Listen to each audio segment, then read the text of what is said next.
प्रेम से बोलिए करौली शंकर महादेव की जय। जय बाबा की। अनमोल अनुभव की 24वीं कड़ी में मैं डॉक्टर मोहन कमल रमन बैलेंस जिंदगी के माध्यम से आप सबों का सादर अभिनंदन करता हूं, स्वागत करता हूं। बारंबार मेरा प्रणाम स्वीकार हो। जय बाबा की। गुरु महोत्सव सन 2022 हम सबों के जीवन के लिए एक इतिहास बन गया, एक स्वर्णिम पन्नों में समाहित हो गया।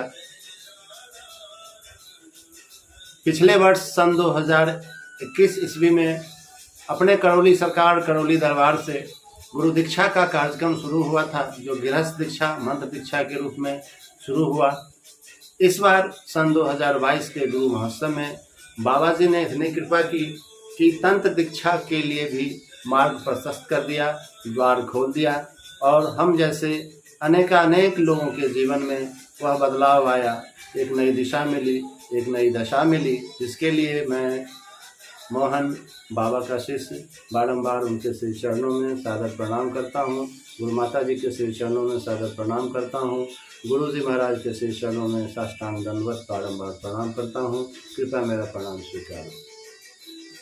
तंत्र दीक्षा के लिए कह सकते हैं कि 27 वर्षों की मेरी तपस्या पूर्ण हुई।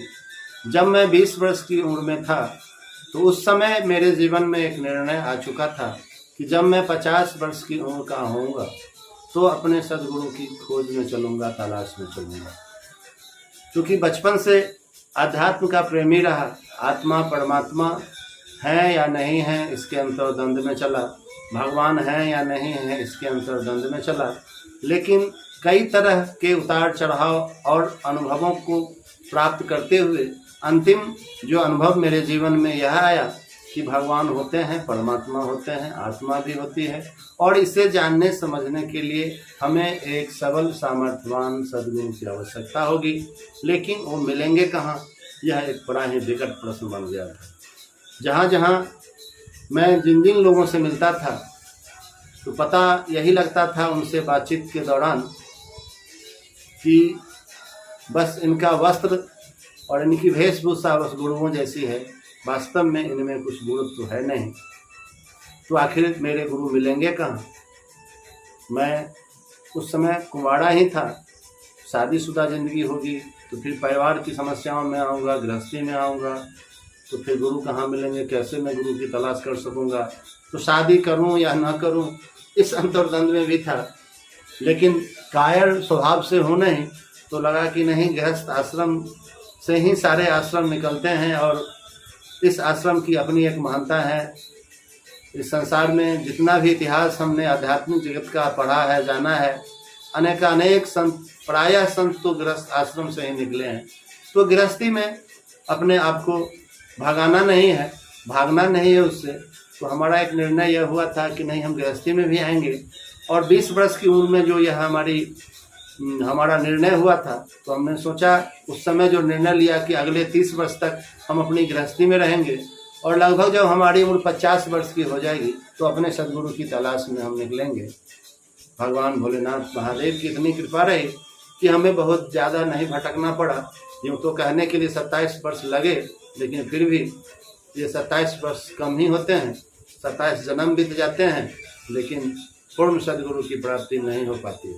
मैं इतना धन्यभागी हूँ कि इस जन्म के 27 वर्षों के एक प्रयास के बाद ही सही मुझे मेरे सदगुरु की प्राप्ति हुई।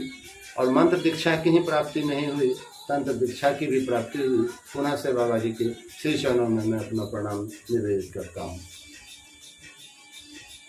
नाम के बगैर जन आवाम के लिए कुछ खास काम कर जाना, यह मेरे जीवन का मूल लक्ष्य रहा।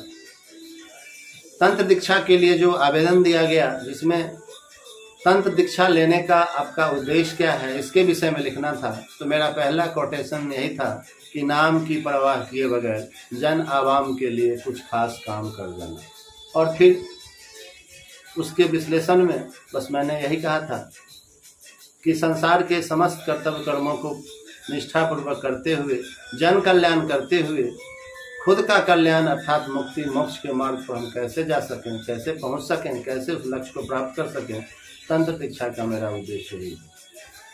अनेक मामलों में यहाँ की जो तंत्र दीक्षा हुई यह अपने आप में एक अलग है। तंत्र के लिए जो भी धारणाएं आज तक इस संसार में बनी रही, खुद मेरी ही बात अगर लें तो तंत्र के प्रति मेरे मन में इतनी घृणा का भाव कई सारे लोगों के द्वारा डाल दिया गया कि तंत्र नाम सुनकर ही मैं भागता था। मुक्ति और मोक्ष की बात थी, जन कल्याण की भी बात थी, लेकिन वह मार्ग तंत्र का नहीं था, क्योंकि तंत्र के को लेकर मेरे मन में जो भावना डाली गई वह इतनी ज़्यादा कह सकते हैं कि सरी गली भावना थी कि तंत्र नाम से ही, तंत्र शब्द से ही भागता और तांत्रिक जो था उससे एक नफरत सी पैदा हो जाती। क्रिया योग के माध्यम से सन 2012 ईस्वी से मैं जुड़ा रहा। ध्यान साधना के उस समय कई सारी ऐसी घटनाएं, कई सारी ऐसी अनुभूतियां हुई जो आज आकर मुझे स्पष्ट होती है कि मैं कितना गलत था। यहाँ कहते हुए मुझे जरा भी आज हिचक नहीं होती कि एक वक्त ऐसा था जब ध्यान में मैं बैठा हुआ था तो कोई एक योगिनी शक्ति आई थी। आज भी उसका विकराल स्वरूप वह मुझे याद है, और उसने कहा था कि जिस चीज़ के लिए तुम बने हो और जो तुम ढूंढ रहे हो वह यहाँ नहीं है, तुम तारापीठ चलो। आज भी मुझे याद है सन 2012 ईस्वी की तारीख याद नहीं, लेकिन ईस्वी मुझे याद है, फरवरी मार्च का महीना रहा होगा, और मैंने उसे बहुत सारी गालियाँ दी थी, क्योंकि तंत्र को लेकर जो मेरे मन में धारणाएं बनी हुई थी, डाली गई थी, वह इतनी खतरनाक थी, इतनी घृणित थी कि तंत्र सबसे ही मैं भागता था। लेकिन आज करौली दरबार के माध्यम से बाबा जी ने, माँ जी ने और गुरु जी ने जो तंत्र को एक नया आयाम दिया है वह अपने आप में अद्वितीय है और तुलनीय है।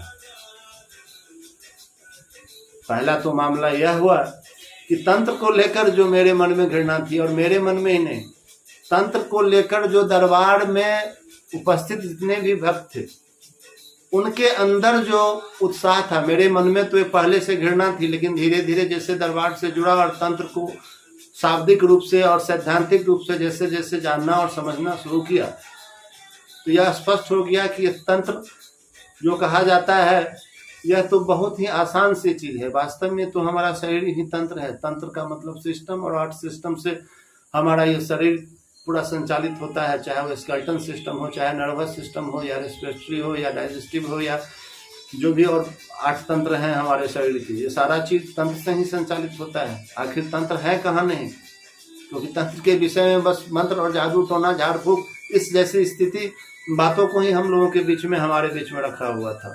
तो गुरु जी के प्रवचनों को सुनकर और दरबार के जो भी चिकित्सा कार्यक्रम चलता है नित्य प्रतिदिन ईश्वरीय चिकित्सा, उसको देखकर सुनकर समझने का अवसर मिला, और तंत्र के प्रति जो हमारी घृणित भावना थी वह समाप्त हुआ, और मैं भी उत्साहित था। और मैं ही उत्साहित नहीं था, वहाँ 10,000 लोग आए हुए थे, उसमें से प्रायः लोग जो यह जानते थे कि इस बार तंत्र दीक्षा का भी शुभारंभ दरबार से होने वाला है, वो सारे के सारे उत्साहित थे।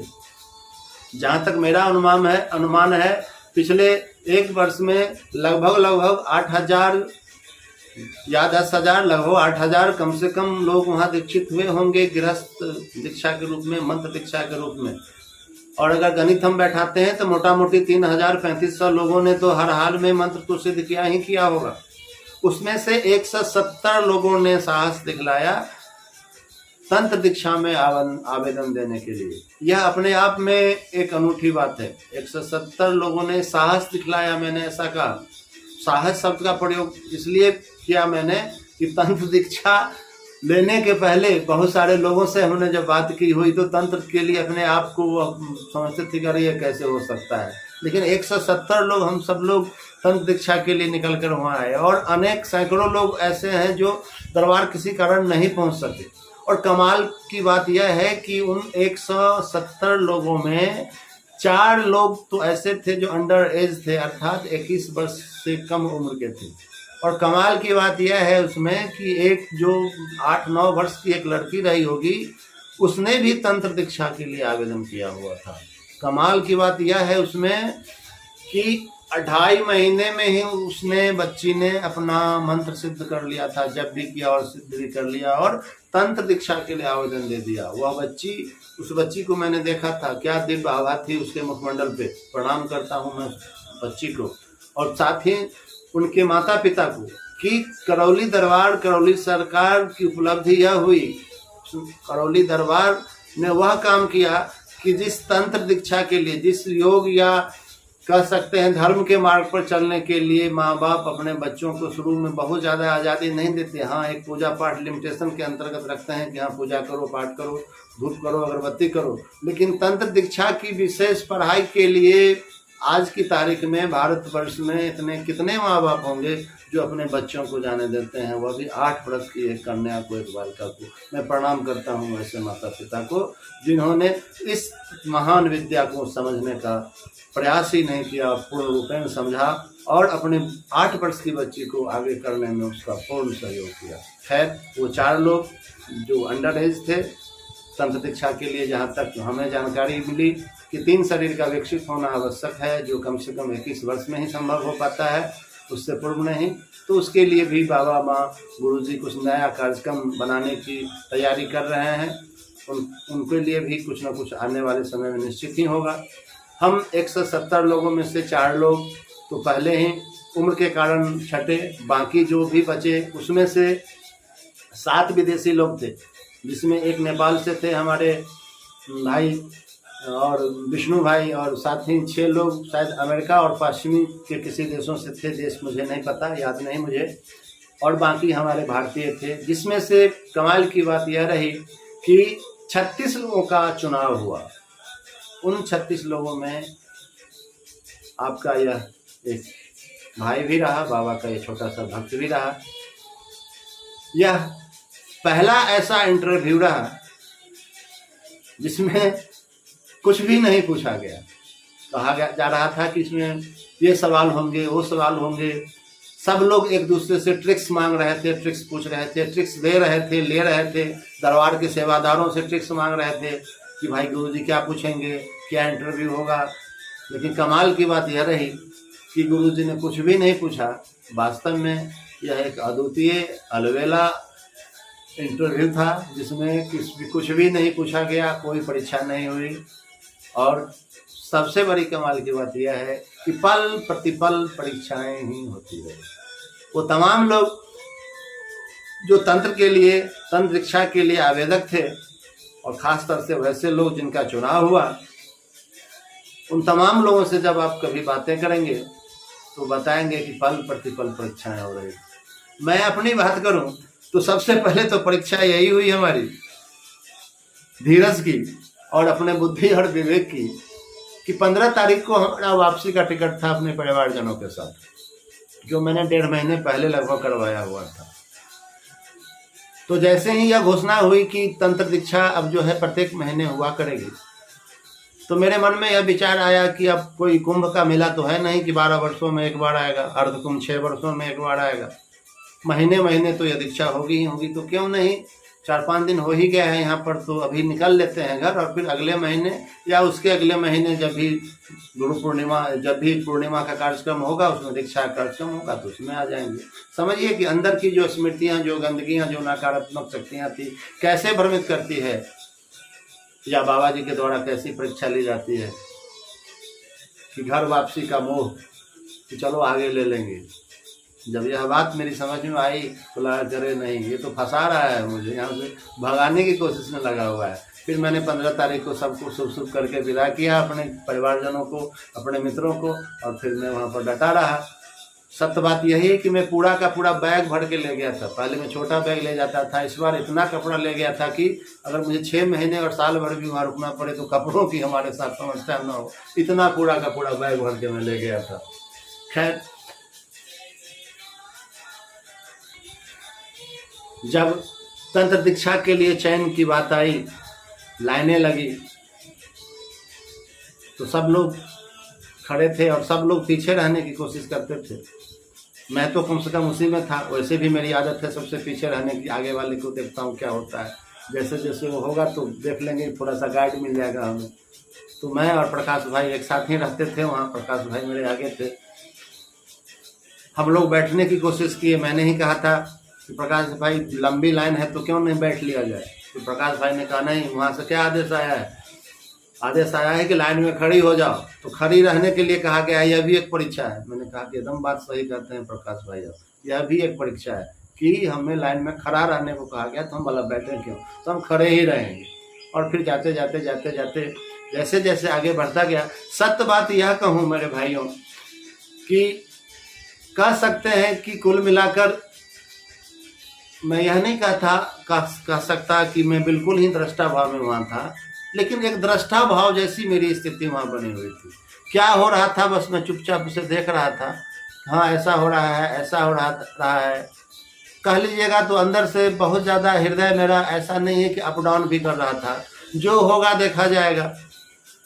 अब हम कितना भी कर लें तो नज़र से तो बच नहीं सकते। हम कितना भी अच्छा अच्छा कोटेशन लिख लें, गुरुजी अगर कुछ पूछें तो अपने बुद्धि के हिसाब से उसका हम बहुत अच्छा अच्छा जवाब दे दें, तो लिखने से और मुख से बोल लेने से तो वहाँ सिलेक्शन होने का नहीं है। वहाँ जो आपके ललाट पर जो लिखा हुआ है, बाबा गुरुजी बैठे हुए हैं, एक क्षण में वो तमाम बातें सच और झूठ सामने आ जाएगा। तो फिर इसके लिए इतनी घबराहट और इतनी बेचैनी क्यों, ऐसा भाव था मेरे अंदर में। अब बहुत ज़्यादा हृदय आंदोलित नहीं था, लेकिन हाँ जैसे जैसे आगे बढ़ रहा था तो बाबा से बारंबार यह प्रार्थना हो रही थी कि बाबा मेरे ऊपर कई बार यह आरोप लगा, जब मैं पिछले गुरु परंपरा में जहाँ कहीं भी जुड़ा हुआ था, जब कोई गुरु भाई बहन मेरे सामने आते थे और जब कोई उनसे बातें होती थी तो कुछ ऐसी बातें मैं कह जाया करता था जो उनके जीवन में घटित हो जाता था, या मेरे पास आने से उनकी कह सकते हैं कि जो उड़ते रहते थे हवाई में, तो बिल्कुल लगता था कि उनका पावर जैसे सीज हो गया हो। तो जाके गुरुजी से बोलते थे, वहाँ के गुरुजी से, मैं पिछले गुरुकुल की बात कर रहा हूँ, तो कहता था कि मोहन ने मेरे ऊपर तंत्र का प्रयोग कर दिया। तो मुझे फिर डांट लगती थी कि तुमने तंत्र की दीक्षा ले ली। ऐसा भी लगा कि तुमने तंत्र की दीक्षा ली, स्वप्न में तुम्हारी दीक्षा हो गई, 5 वर्ष पहले हो गई, ऐसे ऐसी की बात। तो मुझे तंत्र जैसे शब्द से घबराहट मेरे मन में डालने की कोशिश की जाती थी, जबकि मैं कहीं भी किसी के साथ नहीं मिला था, कहीं भी मैं नहीं गया था, फिर भी मेरे ऊपर मैं तांत्रिक बन गया हूँ या मैंने तंत्र दीक्षा ली हुई है, ऐसा आरोप मुझ पे लगता था। और आज वह समय वहाँ पर उस क्षण आया हुआ था कि मैं तंत्र दीक्षा के लाइन में बाबा जी से प्रार्थना करते हुए खड़ा हुआ था कि बाबा बहुत आरोप लगा है मेरे ऊपर इस तंत्र को लेकर के। आज मैं आपकी शरण में, आपके इस कतार में खड़ा हूँ।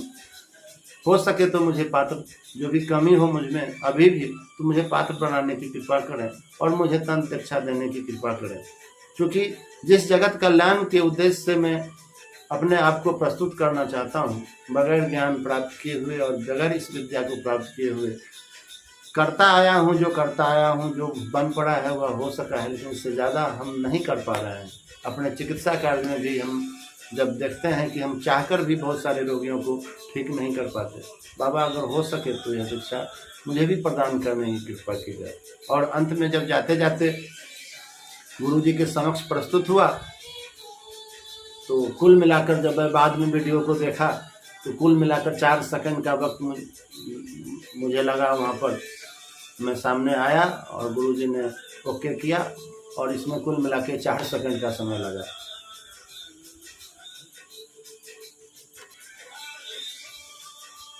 और बड़े मज़ेदार बात यह है, हंसी आती है मुझे कि जैसे आंसू भाई ने कहा ऐसे करके, तो मुझे लगा कि मैं तो फेल हो गया और मैं बाहर की तरफ जाने लगा। फिर मुझे वापस बुलाया गया और फिर लाल टोकन दे दिया गया। तो उस लाल टोकन को मैं देखने लगा और मैंने कहा कि भाई, मुझे लग रहा था पीछे से कि लाल टोकन जो है वह जो फेल हो जाता है उसके लिए लाल टोकन है, वो बाहर जाता है, और जो पास कर जाता है उसके लिए ग्रीन टोकन है, वो अंदर आता है। तो मैं लाल टोकन लेके और अपना सा मुँह बना के मैं बाहर की ओर निकलने लगा। तो एक और जो सेवादार थे वहाँ पर, उन्होंने कहा आपके पास टोकन है ना? तो मैंने कहा कि हाँ है, लेकिन लाल वाला है। ऐसे मैंने बड़े ही बुझे हुए मन से कहा, तो इधर आइए ना। मैंने कहा कि लाल वाला है, दोबारा मैंने बोला। तो उन्होंने कहा इधर आइए ना, लाल वाले जो टोकन वाले हैं इधर आएंगे। जब ही मैं अंदर आया कि लोगों ने तालियां बजाना शुरू कर दिया, तो मुझे लगा कि अरे मैं तो पास कर गया। कितनी कमाल की बात है ना, जो मैं 4 सेकंड में गुरुजी ने मेरा चुनाव कर लिया था, मुझे अपनी कृपा का पात्र बनाया और मैं समझ रहा था कि मैं फेल कर गया और मैं बाहर की ओर जा रहा था। प्रेम से बोल दे सदगुरु भगवान की जय। तो फिर इसके बाद फिर आगे क्या हुआ तो फिर अगली कड़ी में हम बताएंगे। ये वीडियो लंबा हो गया है, तब तक के लिए आप सबों को मेरा प्रणाम। जय बाबा की हरिहर।